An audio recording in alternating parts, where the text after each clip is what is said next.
अस्सलाम वालेकुम dear students. आज हम बात करेंगे वेस्ट मैनेजमेंट से रिलेटेड, बट ये हमारा टॉपिक जो कवर करेगा that will cover only business point of view. तो बिजनेस पॉइंट ऑफ व्यू से हम बात करेंगे वेस्ट मैनेजमेंट की।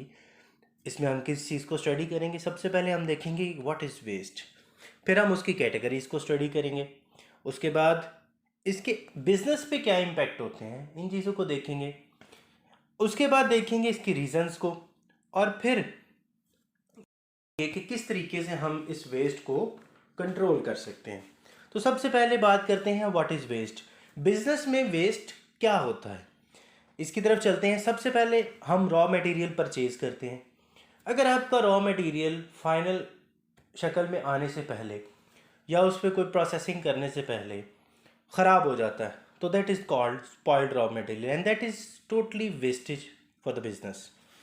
उसके बाद रिजेक्टेड कंपोनेंट्स, आपने कुछ कंपोनेंट्स खरीदे और वो कंपोनेंट्स रिजेक्ट हो गए, आपकी जो आपने प्रोडक्ट्स बनानी थी उसके वो मुताबिक नहीं थे, उनको हम कहेंगे रिजेक्टेड कंपोनेंट्स। फिर आ जाती है डिफेक्टिव पार्ट्स।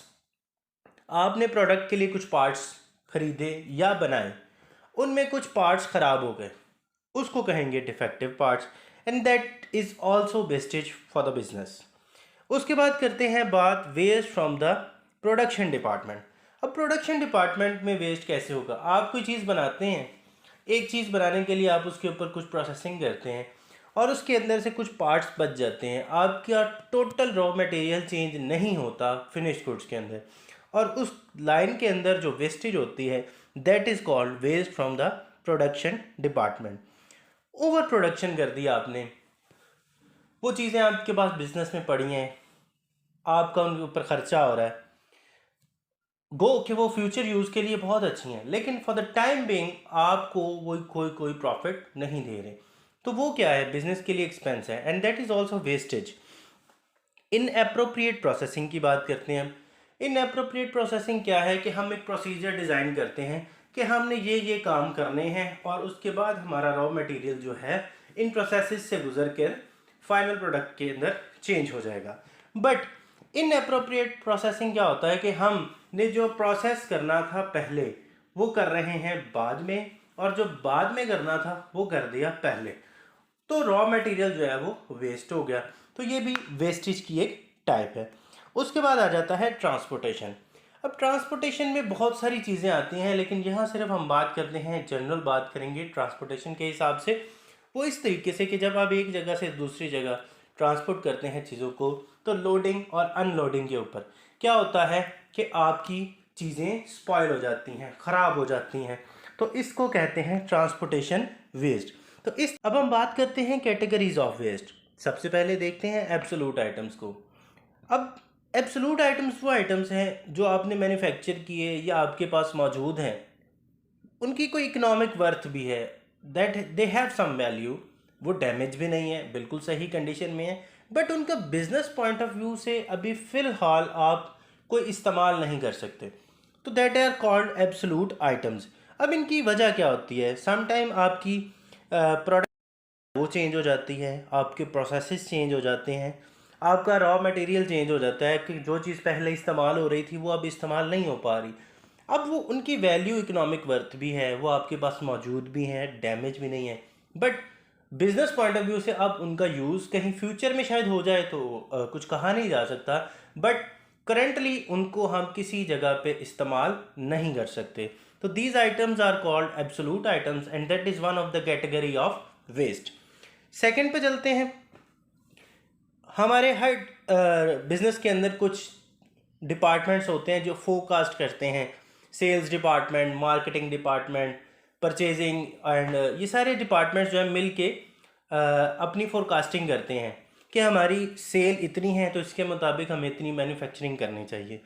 तो सरप्लस आइटम्स वो होते हैं जो फोरकास्टिंग के अंदर प्रॉब्लम आ जाती है। हमने फोरकास्ट किया कि हम 1,000 आइटम्स जो हैं वो अगर मैन्युफैक्चर करें तो वो हम सेल कर, but on the other grounds जो थे वो चेंज हो गए, आपकी प्रोडक्ट की डिमांड जो है वो कम हो गई और 1,000 आइटम्स आपने बना लिए, लेकिन आपके सेल कितने हुए? 500।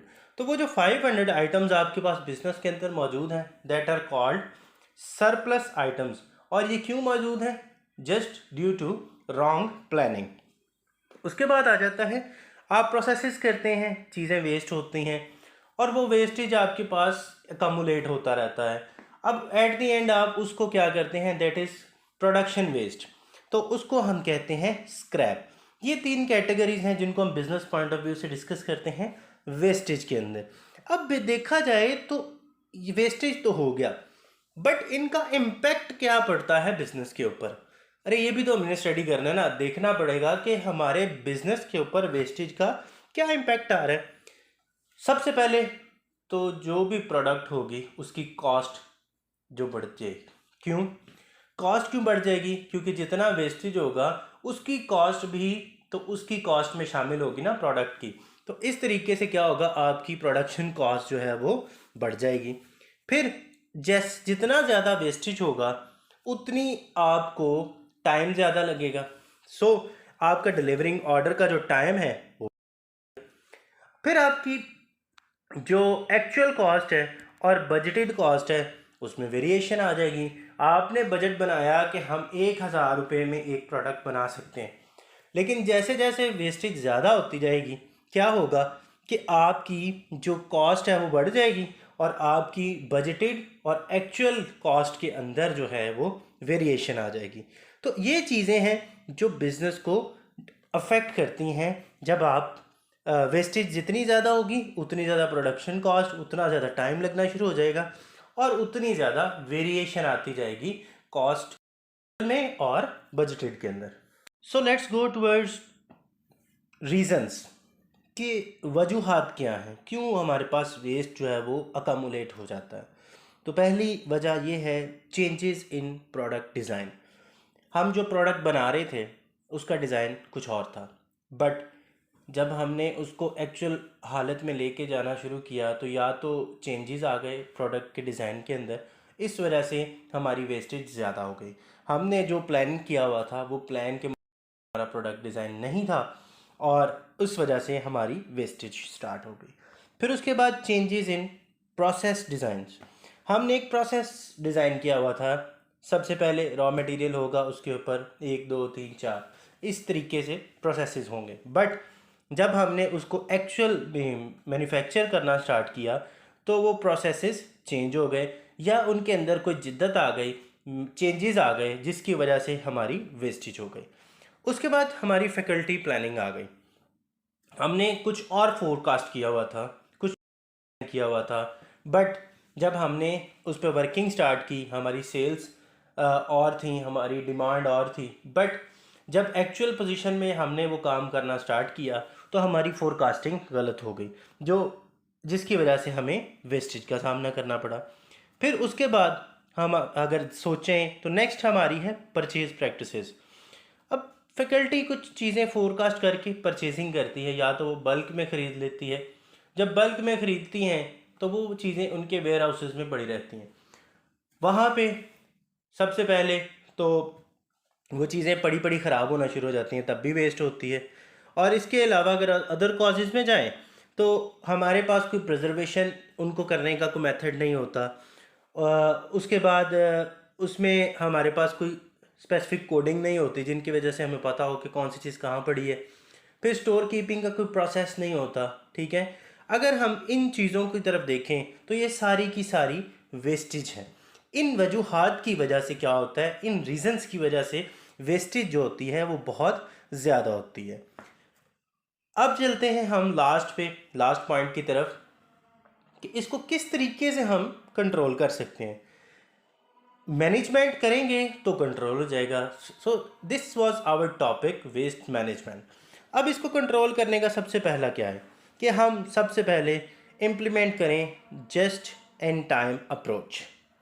जस्ट इन टाइम अप्रोच को जब हम फॉलो करेंगे कि जितनी ज़रूरत है, जितनी डिमांड है, उसके मुताबिक काम किया जाए तो हम वेस्टेज को कंट्रोल कर सकते हैं। फिर purchase according to production needs. जितनी ज़रूरत है उसके मुताबिक परचेजिंग करें, तब भी हम वेस्टेज को कंट्रोल कर सकते हैं। Implement TQM, quality work at every step of production. जब हम क्वालिटी की तरफ टोटल क्वालिटी मैनेजमेंट की तरफ ध्यान देंगे, हम उसकी मदद से भी वेस्टेज को कंट्रोल कर सकते हैं।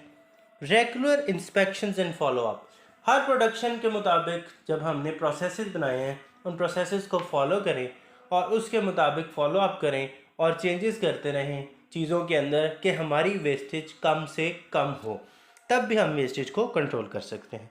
अपने स्टाफ को ट्रेन करें, क्योंकि जब तक उनके अंदर स्किल्स नहीं होंगी वेस्टेज ज़्यादा होगी। सो उनके अंदर स्किल्स डेवलप करें ताकि आपकी वेस्टेज कम हो। Incentive for the workers, incentive इस सेंस में कि जब आप उनको अच्छे तरीके से ट्रीट करेंगे, उनकी प्लानिंग अच्छी होगी, वो आपको लॉयल्टी देंगे, ऑनेस्टी से काम करेंगे, तो वेस्टेज कम होगी। अगर आप उनको प्रॉपर इंसेंटिव्स नहीं देते तब आपके एम्प्लॉयज़ जो हैं वो आपके साथ लॉयल नहीं होंगे और इस वजह से आपकी वेस्टेज बढ़ जाएगी। Better store keeping, use items first received, keep an I on life of products. आप लाइफो, फाइफो या एवरेज मेथड्स में से जो है फाइफो मेथड इस्तेमाल करें। First receive, first out, first in first out. तो इससे क्या होगा कि आपके जो पहले रिसीव किए हुए चीज़ें हैं वो पहले कंज्यूम हो जाएंगी और उनके ख़राब होने का जो खदशा है वो कम हो जाएगा। प्रॉपर मेंटेनेंस ऑफ इक्विपमेंट, आपके इक्विपमेंट अगर अच्छे तरीके से काम कर रहे हैं तो आपकी वेस्टेज कम होगी, और अगर आपके इक्विपमेंट काम नहीं हो रहे, बार बार ख़राबी आ रही है चीज़ों में, तो उससे भी आपकी जो है वो वेस्टेज कंट्रोल नहीं होगी। इसलिए आप उनको प्रॉपरली रिपेयर करवाते रहें। प्रॉपर डिस्पोजल ऑफ स्क्रैप, आप जो स्क्रैप इकट्ठा कर रहे हैं आप देखें कि आया इसमें से हमारी कौन सी ऐसी चीज़ें हैं जो हम मज़ीद इस्तेमाल कर सकते हैं। जब आप इसकी तरफ देखेंगे तो आप उसके अंदर से भी काफ़ी वेस्टेज को कंट्रोल कर सकते हैं। तो ये कुछ मेथड्स थे जिनकी मदद से आप वेस्टेज को कंट्रोल कर सकते हैं। उम्मीद है कि आपको इस वेस्ट मैनेजमेंट का अपने बिजनेस पॉइंट ऑफ व्यू से और स्टडी के हवाले से काफ़ी फ़ायदा होगा। चैनल को सब्सक्राइब करिएगा। Thank you.